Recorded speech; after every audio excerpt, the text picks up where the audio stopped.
Well, thank you very much, Ayo, and nice seeing you again.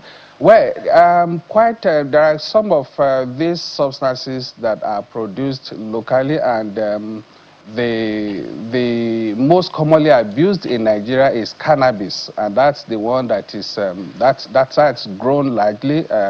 In fact, that used to be in a few states in the south before, some years ago, but now it's now grown virtually in every state of the country, and we also have a very good initiative to address that, which is our alternative development program and the pilot scheme of that program was launched in Ondo State a few months ago, where we trying to get these people off cultivation and growing of cannabis to other alternative crops, cash crops, food crops, so that they can have some alternative livelihoods. That's for cannabis.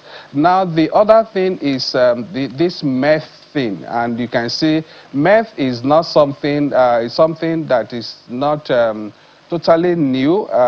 There have been years back, there have been efforts to bring in the Mexicans to come and set up the laboratories, the production lines in Nigeria, and that the agency fought them to a standstill. And then there seems to be a renewed effort now at the moment, and that's trying to create a hub in the southwest where they go into the forest to establish this, and but then, unfortunately for them, again, the agency has again been very proactive to ensure that we go after them before they even finish their installation of their equipment, before they start the production proper. We go after them, dismantle all of those things, and this is sending a very strong message to both the local collaborators and the international cartels. That's another thing.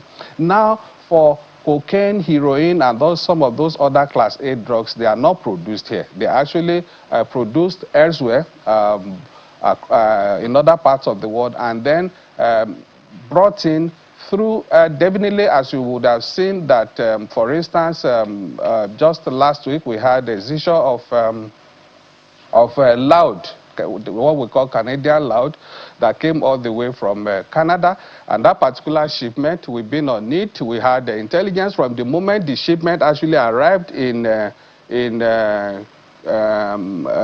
Toronto, and then moved to Montreal, and all of those. We had we kept a tap on all of the movements all through for over 2 months, until it got to even first Tinkan port in Lagos, before it was also moved off the ship, and then moved through the container to Apapa. So all of those things we had, we kept track of them, and then during a joint operation with customs and other security agencies, just last week we were able to get that shipment out, and that's over 4 tons. That's 4,900 and over 4,900 kilograms of that particular, which in street value, it's more than 12 billion naira. So that's exactly what we prevented from coming into the street. So definitely from the port, seaport, airports, it's tight for them. And what they do, like I said again, is for some of these things that we don't produce here, they try to go to neighboring countries, through where